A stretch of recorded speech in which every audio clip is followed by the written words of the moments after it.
Praise the Lord. எனக்கு அன்பான கர்த்தருடைய பிள்ளைகளே, தெய்வ ஜனமே, கர்த்தருடைய வார்த்தைகளை கேட்டுக்கொண்டு இருக்கிறதான உங்களோடு கூட கர்த்தர் இடைப்படுவாராக. நீதிமொழிகளின் புஸ்தகத்திலே 25ஆம் அதிகாரம் 28வது வசனத்தில் வாசிக்கிறோம், தன் ஆவியை அடக்காத மனுஷன் மதில் இடிந்த பாழான பட்டணம் போல் இருக்கிறார். தெய்வ பிள்ளையே, ஆண்டவர் இந்த இடத்துல சொல்லுகிற அந்த வார்த்தையை நாம் கவனிக்கிறோம். பாழான பட்டணம். பாழான பட்டணம் எப்படி இருக்குன்னா, அலங்கோலமாக இருக்கும். யாரும் அதில் வசிப்பதற்கு ஏற்றதாக இருக்காது. அது முற்றிலும் பயனற்றதாக, எதற்கும் பிரயோஜனம் இல்லாததாக, பாதுகாப்பற்ற ஒரு நிலையில் அது காணப்படும். இங்கே எதற்கு தேவன் அதை சொல்லுகிறார் என்றால், வசனம் சொல்லுகிறது, தன் ஆவியை அடக்காத மனுஷன். இன்றைக்கு அநேகருடைய வாழ்க்கையில் தன் ஆவியை கண்ட்ரோலுக்குள்ளே அவங்களால வைக்க முடியல, கண்ட்ரோலுக்குள்ளே கொண்டு வர முடியல. கடந்த நாளில் ஒரு நபரோடு கூட பேசி கொண்டு இருக்கும் பொழுது, ஆவிக்குரிய வாழ்க்கையில் நல்ல சிறந்த ஒரு நபர் தான். அவர் சொன்ன ஒரு காரியம், எங்கே பாஸ்டர், சில சூழ்நிலைகளில் தப்பி நிறைய நேரத்தில் நம்ம வாயிலிருந்து வார்த்தைகள் வந்துடுது, அவசரப்பட்டு பேசிடுறோம், கோபம் வெளியே வந்துடுது, அடக்க முடியலை, 2 வச்சிடலாமா போல இருக்குது. இன்னைக்கு உங்களுக்குள்ள அப்படிப்பட்ட ஒரு சூழ்நிலையோடு கூட இருக்கிறீங்களா? ஆவியை அடக்க முடியலை, கண்ட்ரோலில் வைக்க முடியலை.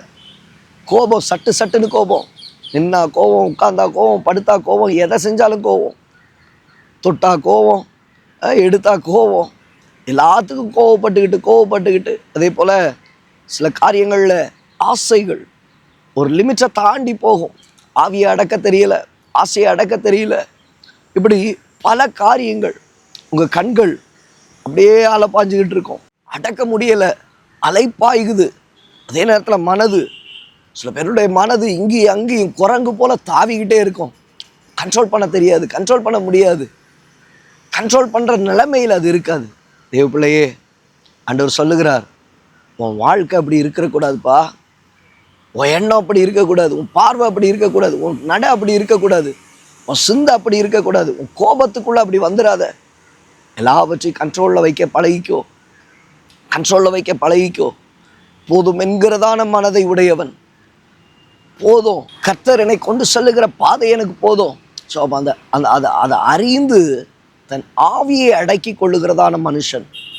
ஆவியை அடக்கலை அப்படின்னா பாழான பட்டணத்தை போல மாறிடுவேன். ஆவியை அடக்க தெரிந்திருப்பாயானால் அந்த பட்டணத்தில் சகல நபர்களும் குடியேறி வரலாம். சகல நபர்களும், அதில் புல் முளைக்கும், பச்சிலைகள் தோன்றும், அங்கே பல காரியங்கள், செழிப்பு உண்டாகும், ஆசீர்வாதங்கள் உண்டாகும். ஒருவேளை மதில் இடிந்த பாழான பட்டணம் போல இருப்பனா, சத்ரு உட்புகுதல் உண்டாகும், பிசாசு உள்ள வருவான், உங்களை நாசம் பண்ணுகிறதுக்கு பல காரியங்கள் உண்டாகும்.